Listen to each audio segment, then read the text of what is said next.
यानंतर आजच्या दिवसभरातली मोठी आणि महत्त्वाची बातमी, रिझर्व्ह बँकेकडून पतधोरण जाहीर करण्यात आलेले आहे। रिझर्व्ह बँकेकडून रेपो रेटमध्ये कुठलाही बदल करण्यात आलेला नाही। कर्जधारकांना यामुळे मोठा दिलासा दिलेला आहे। रिझर्व्ह बँकेने नव्या आर्थिक वर्षातलं हे पहिलंच पतधोरण जाहीर करण्यात आलेलं आहे। आरबीआयकडून रेपो रेट 6.5% कायम ठेवण्यात आलेला आहे। त्यामुळे आता कर्जाचे जे हप्ते असतील जे तुमचे आता सुरू असतील ते तसेच राहणार आहेत।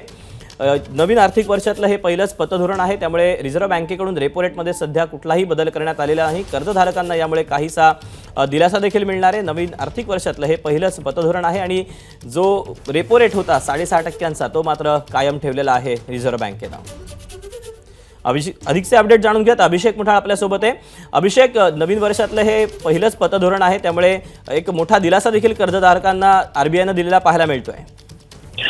नक्कीच दीपक, जर का आपण यामध्ये बघायचं तर रेपो रेट जो आहे तो कायम ठेवण्यात आलेला आहे। 6.5% रेपो रेट हा सध्याला आपल्याला कायम असल्याचं बघायला मिळत आहे। फेब्रुवारी 2023 पासून रेपो रेट मध्ये कोणताही बदल जो आहे तो अजूनपर्यंत आरबीआयने केला नाही।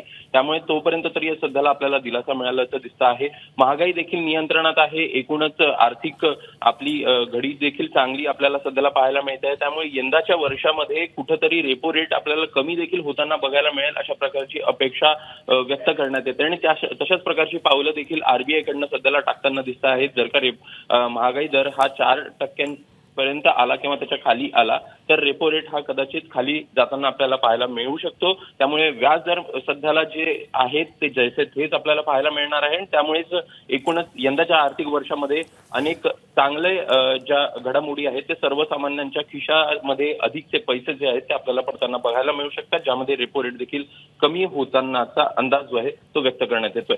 पण अभिषेक, यासोबतच रिव्हर्स रेपो रेट बद्दलची काही माहिती आतापर्यंत कळू शकलेली आहे का? कारण की त्याच्यावर सुद्धा पुढची बरीचशी गणितं अवलंबून असतील।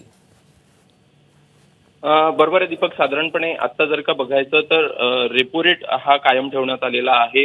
रिव्हर्स रेपो रेट संदर्भातली माहिती जी आहे ती अद्यापर्यंत आलेली नाही। एकूण या संदर्भात देखील जर का बघायचं तर तो देखील आपण बघायचं तर स्टेटस को हा कायम ठेवण्यात आलेला आहे। त्यामुळे एकूणच कुठेतरी स्टान्स जो आहे तो आरबीआय बदलताना आपल्याला दिसतोय आणि त्यामुळे एकूण हा दिलासादायक निर्णय म्हणावा लागेल।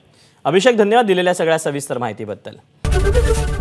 एबीपी माझा, उघडा डोळे बघा नीट।